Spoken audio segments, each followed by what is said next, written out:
नमस्कार. इंद्रधनुष्याच्या या भागात आपलं हार्दिक स्वागत. आज आपल्या भेटीला येत आहेत डॉक्टर अंजली गांगल. या मूळच्या मुंबईचे आहेत. ऑक्युपेशनल थेरपिस्ट आहेत. महाविद्यालयीन शिक्षणाच्या काळामध्ये अखिल भारतीय विद्यार्थी परिषदेचं यांनी काम केलं आणि त्यानंतर कोल्हापूर येथे पूर्ण वेळ काम केलं 3 एक वर्ष. त्यानंतर विवाहानंतर ठाण्यामध्ये 25 वर्ष ऑक्युपेशनल थेरपिस्टचं क्लिनिक चालवलं. आता आयुष्याच्या तिसऱ्या टप्प्यामध्ये सेवा सहयोग या संस्थेमध्ये त्या सक्रिय आहेत. अगदी महाविद्यालयीन जीवनापासून ते 60 उलटल्यानंतरही सामाजिक कामामध्ये योगदान देणं, सामाजिक बांधिलकी लक्षात ठेवून सतत कार्यरत राहणं हा त्यांचा स्वभाव आहे. अंजलीताईंशी भेटून आपण हा त्यांचा स्वभाव अगदी सुरुवातीपासून होता का तो विकसित होत गेला, सामाजिक काम 3 टप्प्यामध्ये त्यांनी केलंय, त्यांचा अनुभव आपण ऐकून घेणार आहोत. नमस्कार अंजलीताई. नमस्कार प्रदीपजी.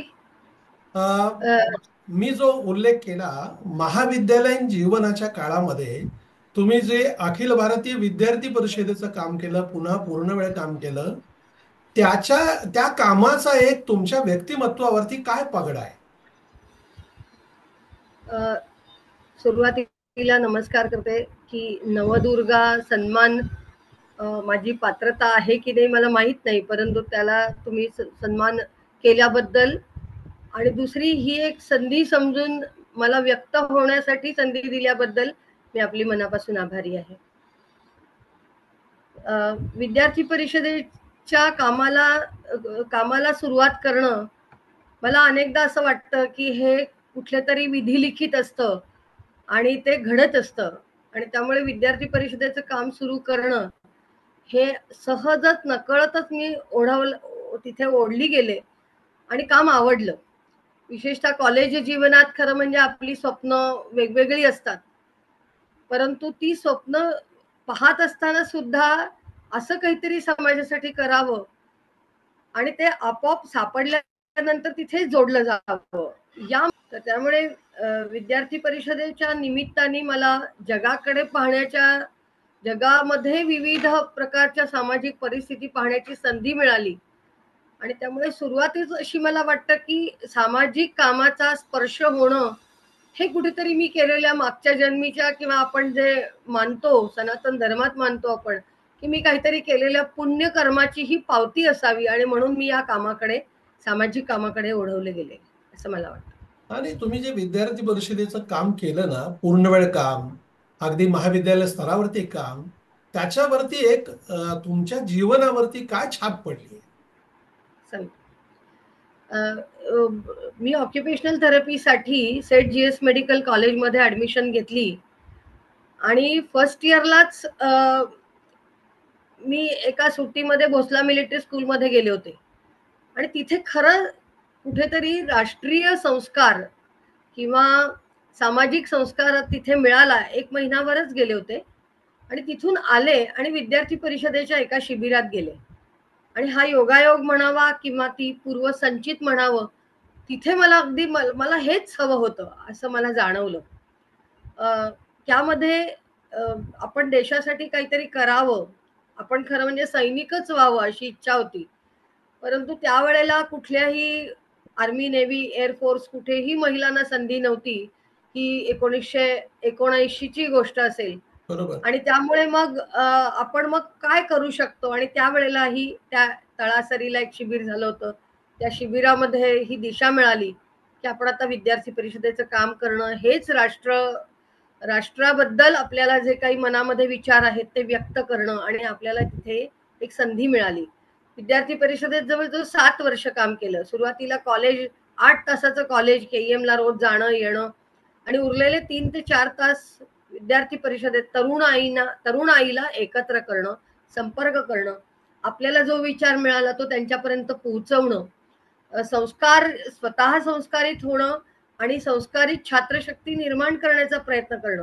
म्हणजे याच्यात जडणघडण तयार होत होती, मानसिकता तयार होत होती आणि केवळ कॉलेज पुरतं मर्यादित न राहता हे आयुष्यभर काम आपल्याकडून होईल किंवा नाही तेव्हा दृष्टी नव्हती. पण मला वाटतं की त्याची पाळंमुळं मात्र या काळातच व्यवस्थित रुजली आणि एक प्रकारचा तो संस्कार मग पुढल्या काळामध्ये सुद्धा, म्हणजे मी शिक्षण पूर्ण झालेलं होतं. पूर्ण वेळ 3 वर्ष काम केलं, म्हणजे एकूण 7 वर्षामध्ये जेव्हा शेवटची 3 वर्ष कोल्हापूरमध्ये काम केल्यानंतर जेव्हा परत आले, तेव्हा जवळजवळ शिक्षणातला थोडा भाग मी विसरले होते, म्हणून पुन्हा पोस्ट ग्रॅज्युएशन केलं.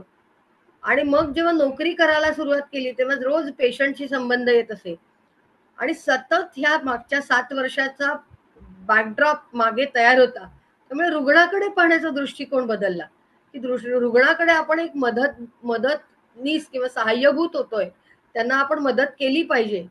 कदाचित मी जर विद्यार्थी परिषदेत नसते आणि मी डॉक्टर नुसती म्हणून प्रॅक्टिस करत असते, तर कदाचित मी वेगळ्या पद्धतीने रुग्णाकडे, म्हणजे आपण एक काम करतोय, एक कर्तव्य करतोय. नुसतं कर्तव्य म्हणजे मला दिल्या जाणाऱ्या मोबदल्यासाठी मी काहीतरी रुग्णासाठी केलं पाहिजे, या भावनेने नक्की केलं असतं. पण त्याच्यातली जी पोटतिडीक असते, जी सामाजिक कामामध्ये जाणवते, ती पोटतिडीक मला मात्र विद्यार्थी परिषदेच्या या पार्श्वभूमीमुळे निर्माण झाली, असं मला आता या क्षणाला वाटतं. अंजुताई, मला हे सांगा की तुम्ही ऑक्युपेशनल थेरपिस्टचा व्यवसाय करत असताना त्याच काळामध्ये योगा विषयामध्ये काही तुम्ही प्रशिक्षण घेतलं, त्याच्यासाठीचा वेळ कसा दिला, आणि ऑक्युपेशनल थेरपिस्ट आपला स्वतःचा व्यवसाय असताना त्याला सामाजिक उपक्रमाची कशी जोड देता येईल, असे काही प्रयोग तुम्ही केले ते पण जरा सांगा आमच्या दर्शकांसाठी.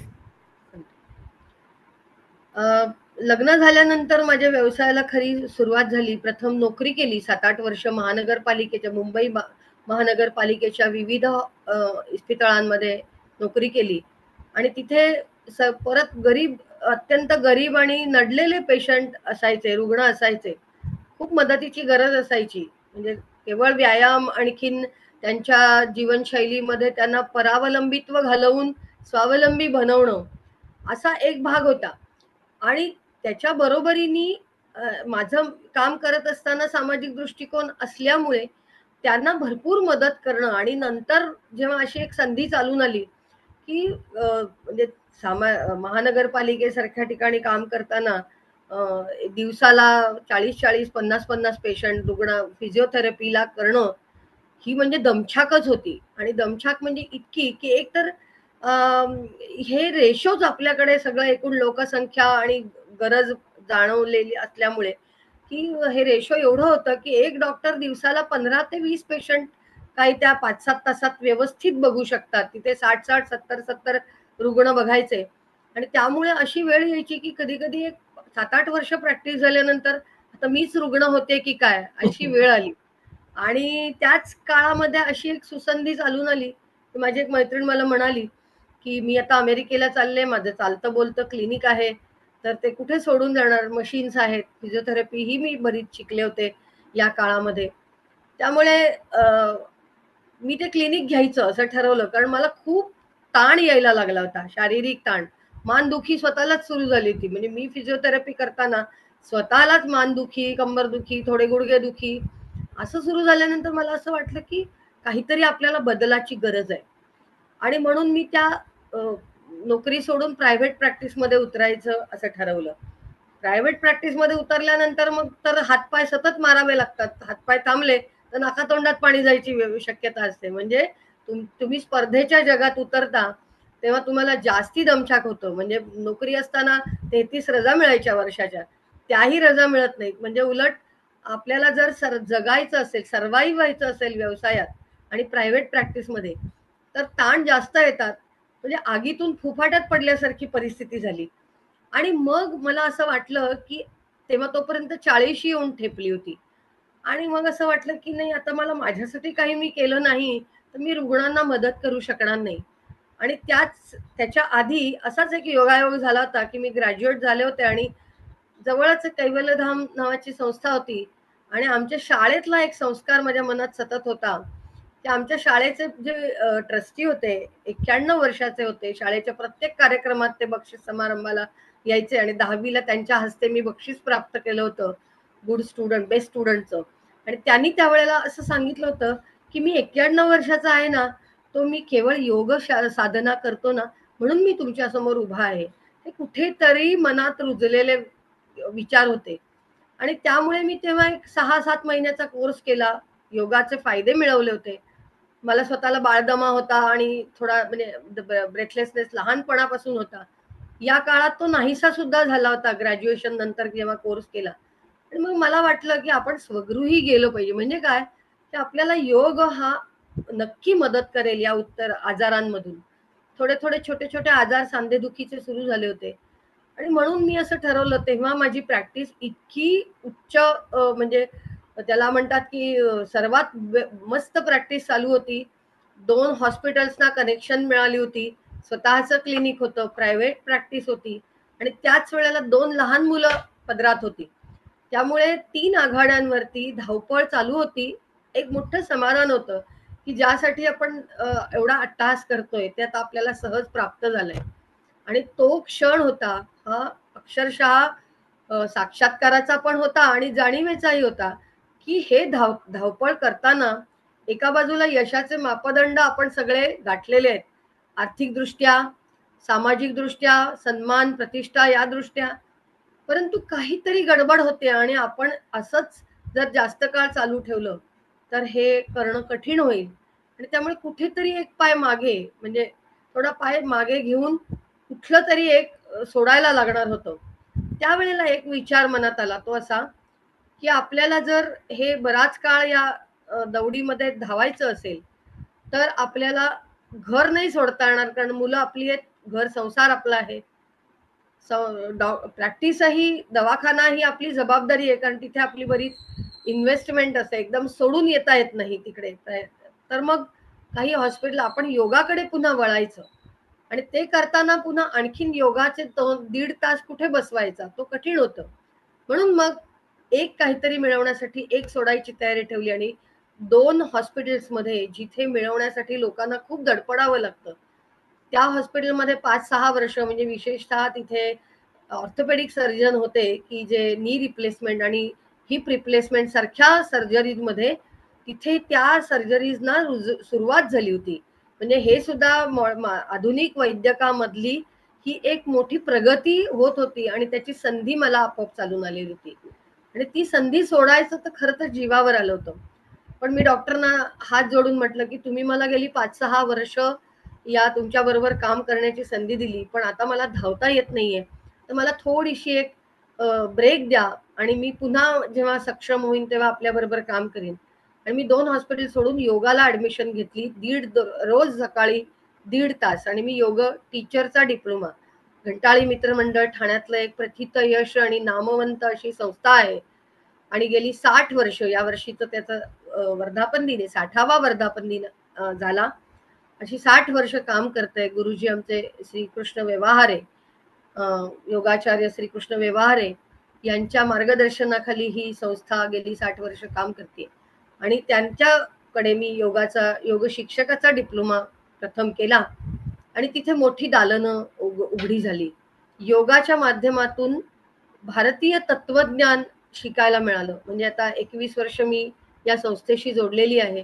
पुन्हा पूर्णतः म्हणजे मानधन कुठलंही न घेता तिथे सगळे शिक्षक 250 शिक्षक जवळजवळ रोज थोडा थोडा वेळ 1 तास 1.5 तास देत असतात. अशा संस्थेशी मी जोडली गेले आणि तिथे माझ्या अक्षरशः कायापालट झाला आणि त्याच्यात आणखीनही विचारात दृष्टिकोनात फरक पडला. इथे थांबू का पुढचं अंजली, सांगण्यासाठी? दुसरं मला काय म्हणायचं होतं, की तुम्ही हे तर करत असतानाच म्हणजे ठाण्यातल्या गुन्हे भांडे करणाऱ्या ज्या महिला आहेत हा. त्यांना गुडघेदुखीचा त्रास, सांधेदुखीचा त्रास, यांच्यासाठी तुम्ही विशेष वर्ग आणि त्या नगरसेवकांना सांगितलं की बाबा रे, तू एखादा हॉल उपलब्ध करून घे, मी एकही रुपया मानधन न घेता काम करेन. हे जे केलं ते जरा किती सहभागी झाले जरा सांगा ना ते. तर त्याच्यामध्ये असं झालं की मला मी या दुखण्यांचा अनुभव जेव्हा घेतला आणि गुडघ्याची ऑपरेशन असं सगळं पाहिलं तेव्हा मला असं वाटलं की मी माझ्या हातात जेव्हा पैसे असतात आणि माझी जर वेळ आली गुडघे दुखले तर माझी रिप्लेसमेंट करायची सुद्धा तयारी. कारण या ऑपरेशनचे खर्च वगैरे बघता कोणाला गरिबांना हे परवडणं शक्य नाही. दुसरं यातला एक विचार जो माझ्या मनात अखंड मनात होता, की जेव्हा यशाच्या उच्चतम शिखरावर मी होते, त्यावेळेला माझ्या मनात एकच विचार होता, की हे मी कोणामुळे आहे? तर मी एक स्त्री आहे. घर चालवताना घरातल्या जबाबदाऱ्या मी कोणावर तरी सोडून येते. तेव्हा मी या शिखरापर्यंत पोहोचू शकते. आणि त्यावेळेला मला असं वाटलं, की या यशातली सर्वात मोठी वाटेकरी ती आहे, ती माझ्या घरात काम करणारी माझी सखी.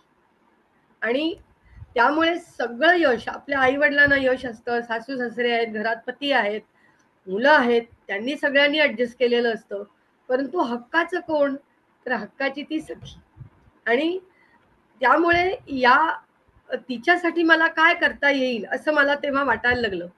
आता बऱ्याचदा क्लिनिकमध्ये फिजिओथेरपी हे आधुनिक वैद्यक आहे. योग हे अ, भारतीय तत्वज्ञानातलं एन्शियंट सायन्स, प्राचीन विद्या आहे. दोन्हीही आपापल्या परीने अतिशय प्रगल्भ आहेत, प्रगत आहेत आणि लाभदायी आहेत, उत्तम फळं प्राप्त करणाऱ्या आहेत. आता या दोन्हींमध्ये जी खर्चिक आहे ती आधुनिक वैद्यक आहे. आणि योग हे सगळ्यांना माहिती आहे, परंतु त्याची फळं कोणी चाखलेली नाहीत. या दोन्हींचे लाभ मिळून मला स्वतःला उत्तम आरोग्य जेव्हा मिळालं, तेव्हा मला असं वाटलं, की आता मला या दोन्हींचं मिश्रण करून लोकांना थोडक्यात योग हे तासनतास करण्याचं शास्त्र आहे. पुन्हा कष्टकरी महिलेला, केर, लादी, भांडी, धुणी करणाऱ्या बाईला असा रोज 1 तास परवडणारच नाहीये. ते अत्यंत चैनीचं काम आहे त्यांच्यासाठी. मग त्यांच्यापर्यंत जर मला पोहोचायचं असेल, तर मला काय करता येईल? म्हणून मग मी असं ठरवलं, की आपण वर्ग असे काढूया, की ज्याच्यामध्ये सांध्यांची काळजी कशी घ्यावी, त्याच्यातला आधुनिक म्हणजे गुडघ्याचे 2 व्यायाम चांगले केले ना, तर गुडघेदुखी कमी होते. आणि हे शॉर्टकट म्हणजे त्याला म्हणतात एक छोटं पॅकेज करायचं, की ज्याच्यामध्ये तुम्ही स्वतःकडे दिवसभर अशा पद्धतीने बघा. एक सकाळी 2-4 व्यायाम लक्षात ठेवा. खाली बसा. भारतीय तत्वज्ञानातलं सगळ्यात मोठं जे काय असेल, तर ते भारतीय जीवनशैली. त्याच्यात जमिनीवर बसा, जेवताना जमिनीवर बसा, इंडियन टॉयलेट वापरावं खरं म्हणजे. परंतु डॉक्टर सांगतात गुडघे दुखले तर वापरू नका. मग अशी संमिश्र भावना आणि गोंधळ हे लोकांचे दूर करण्यासाठी असं काहीतरी छोटंसं पॅकेज सोपं साधं असलं पाहिजे, की याच्यामध्ये दोन्हींचे फायदे लोकांना मिळावेत. आणि असे वर्ग सुरू करावेत असं मला वाटत होतं. परंतु एखादा हॉल मनात आणला तरी किमान 1 तासाचं 5-10 हजार रुपये भाडं. आणि महिलांना जमा करावं, तर त्या महिलांना 1 तास कुठेतरी येऊन बोलवा. तर जाण्या-येण्याचा खर्च आणि प्रत्यक्ष तिथे 1 तास काढणं. असं झाल्यामुळे मी सुरुवातीला हे वर्ग म्हणजे मी कोणाला तरी आवाहन केलं, की मला हा हॉल मिळू शकेल का? तर बघा आपण जेव्हा अशा परमार्थाचा मार्ग किंवा आपण स्वार्थ सोडून काहीतरी सोडून कोणासाठी तरी कोणाच्या मार्गावर आलो, की आपल्याला आपल्याला आशीर्वादांची पुष्पवृष्टी होते असा मला पहिला अनुभव मिळाला. मला फुकट एक हॉल दिला एकांनी मिळून, की तुम्ही काम चांगलं करताय, मग तुम्ही त्याच्यात स्वार्थ बघत नाही. आणि मी फी कोणाकडून घ्यायची नाही असं ठरवलं. आणि त्यामुळे मला तो हॉल मिळाला. नंतर माझ्याकडे येणाऱ्या अनेक रुग्णांनी नाव नोंदवलं होतं आधीच. मी त्यांना मनात सांगितलं होतं, की असं-असं मी प्रयत्न करते. आणि विश्वास नाही बसणार, कारण पहिल्या दिवशी 52 जण तिथे त्या उद्घाटनाच्या छोट्याशा वा. सत्रासाठी आले होते. म्हणजे जे काही 15-20 जण मला त्या पहिल्या प्रयोगासाठी वर्ग घेण्यासाठी हवे होते, की योग वर्गाच्या माध्यमातून फिजिओथेरपीचं आणि योगाचं नॉलेज देणं आणि त्यांना गरजेचं आहे तेवढंच ज्ञान देणं. आणि म्हणजे तो मला एक सुवर्ण संधी प्राप्त झाल्याचं असं मला वाटतं, की तुम्ही या मार्गावर आलात, की आशीर्वाद पाठोपाठ येतात. आणि नाही, मग 19 माझ्या मनात मुद्दा आला, की जसं तुम्ही हे प्रयोग केले, एकदम आता तिसऱ्या टप्प्यामध्ये चालू असलेलं क्लिनिक तुम्ही इतरांना हँडओव्हर केलं आणि आता तुम्ही सेवा सहयोगच्या माध्यमातून काम करत आहात. तर ते काम कसं आहे थोडक्यात आमच्या दर्शकांसाठी सांगा. सांगते. हा प्रवास माझा या वर्गांचा प्रवास साधारण 2007 पासून कोविड पर्यंत 19 पर्यंत 12 वर्ष चालला. म्हणजे मला वाटतं ती सुद्धा तपश्चर्याच होती एक. आणि त्याच्या आधी 5 वर्ष डोक्यामध्ये खूप विचार होते. ते मूर्त रूपात आणण्यासाठी अनेकांनी मला फोटोग्राफीत मदत केली, अनेकांनी व्हॉलंटिअरिंग केलं आणि हे वर्ग चालले. म्हणजे तिथे मला खरंच की आर्थिक चणचण भासलीच नाही. नाही. ते आपोआप मदत झाली. आणि त्यातून जेव्हा योगशास्त्राचं ज्ञान चालू होतं म्हणजे काय, तर मी या काळामध्ये मुंबई युनिव्हर्सिटीचा ॲडव्हान्स डिप्लोमा योग 2 वर्षाचा केला. त्याच्यानंतर MA चं शिक्षण घेतलं. त्याच्यानंतर अनेक संस्था म्हणजे प्रशांती कुटीरम बँगलोर तिथे एस व्यास म्हणून संस्था आहे, रिसर्च संस्था करणारी आहे. तसंच बिहार स्कूल ऑफ योग, अशा अनेक, ठाण्यातली अंबिका योग कुटीर, अशा अनेक ठिकाणच्या कॉन्फरन्सेस आणि योग वर्ग मी शिकले, त्याच्यात ज्ञान मिळत होतं. असं गेली जवळजवळ 15 वर्ष. म्हणजे आपल्याला अपडेट ठेवण्यासाठी मला प्राचीन ज्ञान जास्त उपयोगी पडलं. आणि तिथेच मला अनेक ग्रंथांचा अभ्यास करण्याची संधी मिळाली. पातंजल योगसूत्र, हठयोग प्रतिपिका, भगवद्गीता, असे महान ग्रंथांचा अभ्यास केला. आणि त्याच्यामध्ये मला एक धागा मिळाला, आमचे डॉक्टर श्रीराम आगाशे. म्हणजे श्रीकृष्ण आणि श्रीराम माझ्या आयुष्यात प्रत्यक्ष उतरले. डॉक्टर श्रीराम आगाशे जेव्हा आम्हाला भगवद्गीता आणि पातंजल योगसूत्र मी त्यांच्याकडून 3 वेळा शिकले. एम ए योगशास्त्र करताना वयाच्या 55व्या वर्षी मी MA केलं. आणि त्याच्यामध्ये जे अत्यंत शेवटची काही सूत्र आहेत, त्याच्यामध्ये त्यांनी असं सांगितलंय की योग किंवा भगवद्गीतेमध्ये जे विचार आहेत की आपल्या जीवनाचं साध्य काय. एक म्हणजे जीवन साधेपणाने जगावं, त्या जगताना आपल्या इच्छा वासना संपवाव्यात, कमीत कमी कराव्यात किंवा त्या शून्याकडे न्याव्यात. आपल्या आवडी निवडी, लाईक्स अँड डिसलाईक्स यांना तिलांजली द्यावी. मला हे आवडतं म्हणून मी जगते, मला हे आवडतं म्हणून मी हे कपडे घालते, मला हे खावंसं वाटतं. या आवडी निवडी म्हणजे इच्छा वासना, आवडी निवडी आणि सगळ्यात शेवटचा अहंकार.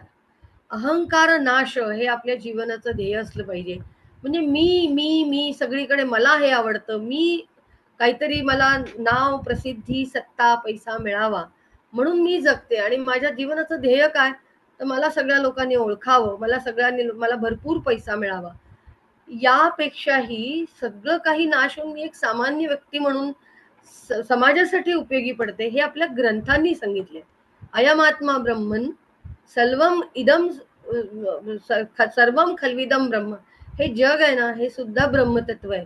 आणि माझ्यातला श्वास आणि माझ्या शेजारणीचा आणि माझ्या समोरच्यांचा श्वास, या प्राणशक्ती एकच आहे, फक्त ती वेगवेगळ्या गटामध्ये, वेगवेगळ्या शरीरामध्ये आहे. आणि असं जर असेल तर मला जर सुख मिळवायचं, या देहाला सुख मिळवण्यापेक्षा माझ्यासारख्या समोरचा जो देह आहे यालाही तितकंच सुख मिळालं पाहिजे.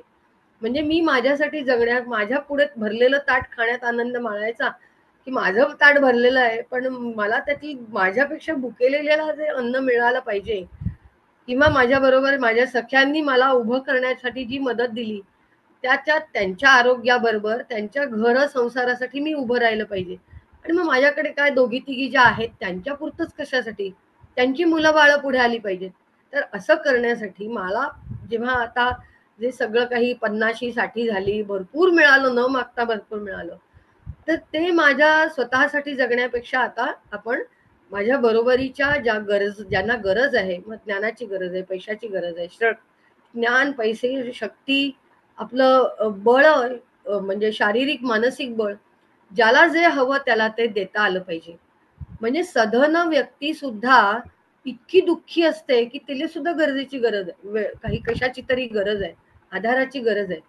मग आपल्याकडे जो जे काही मागेल ते ते आपल्याला देता आलं पाहिजे. यासाठी आपलं आरोग्य चांगलं असलं पाहिजे.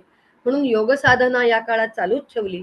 अगदी नियमितपणे स्वतःची साधना व्हावी यासाठी रोज थोडा वेळ तरी, म्हणजे 5 वाजता उठायचं, हे एक गुरुजींनी सांगितलं होतं. परंतु ते जेव्हा मनापासून आलं की आपल्याला कोणाला काही करायचं असेल तर स्वतःचा हा 1 तास आणि उरलेले 23 तास आपल्याला काय काय करता येईल. आणि म्हणून मग मी जेव्हा ठरवलं की आपलं सर्वात शेवटचा अहंकार नाश आहे, तर सगळं तुम्ही द्याल पण स्वतःचं ज्ञान समर्पित करणार नाही. शेवटचं ज्ञान म्हणजे आता मला ज्ञानही सोडायचंय. ही जेव्हा वेळ, ती सगळ्यात कठीण वेळ असते. माणूस सगळं सोडतो, पैसे देतो, सगळं देतो, पण आता मी माझ्या ज्ञानाचाही वापर करणार नाही स्वतःसाठी. तो मी दुसऱ्यांना, म्हणजे ते ज्ञान सोडून मी आता माझं क्लिनिक आणि सगळं काही सोडायचं आहे. ह्या सोडण्याची जी स्टेप होती तेव्हा थोडी मनात चलबिचल होती की इतकं सगळं मिळवलं ते कोणासाठी.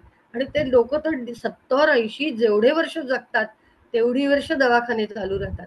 आपल्याला जेव्हा दवाखाना सोडायचा आहे तेव्हा आपण तो सहजतेने सोडता आला पाहिजे. कारण मग आता उरलेला काळ आपल्याला लहान मुलांसाठी, कारण आपल्याला देश जर घडवायचा असेल, तो जो देशाचा संस्कार होता ना, तो तर कधीच पुसला गेला नाही. आणि त्यामुळे देश घडवायचा असेल तर आपल्याला लहान मुलांवर, कॉलेजच्या मुलांवर आपल्याला आपलं लक्ष केंद्रित केलं पाहिजे. आपली पिढी काय संपली आहे, आपल्याला खाऊन पिऊन आपण खूप आनंदात जगलोय आणि ही पिढी त्यांनी आता सगळ्यांनीच दिलं पाहिजे म्हणून अशी संस्था निवडली. मी खूप संस्थांचा तेव्हा सर्वे घेतला आणि अशी संस्था निवडली की खरोखरच वस्त्यांमध्ये काम करते, निरनिराळ्या वस्त्यांमध्ये काम करते, ज्यामध्ये अनेक मोठ्या प्रमाणावर माझ्यासारख्या माझ्या मैत्रिणीही काम करू शकतील.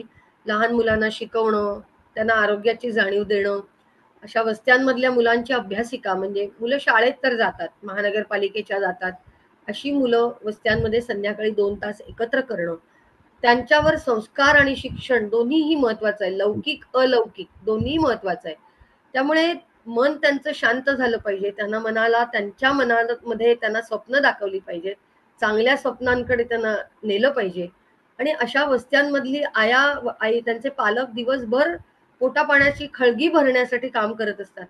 मग त्यांना संध्याकाळचे 2 तास टीव्ही, तिथे असणारी व्यसनं, त्याच्या घरात असणारी व्यसनं यांच्यापासून परावृत्त करायचं असेल तर असे 2 तास त्यांच्यासाठी अशा काम केलं पाहिजे. आणि म्हणून अशी काम करणारी संस्था सेवा सहयोग फाउंडेशन, जी 2009 सालापासून काम करते, आणि विविध प्रकल्प, मग मुलांसाठी स्पोर्ट्स असतील, मुलांसाठी विज्ञानाचे प्रकल्प आहेत, प्रयोगशाळा, फिरत्या प्रयोगशाळा आहेत, अशा वस्त्या वस्त्यांमध्ये जाऊन काम करणं, 81 अभ्यासिका संध्याकाळचे 2 तास चालवल्या जातात.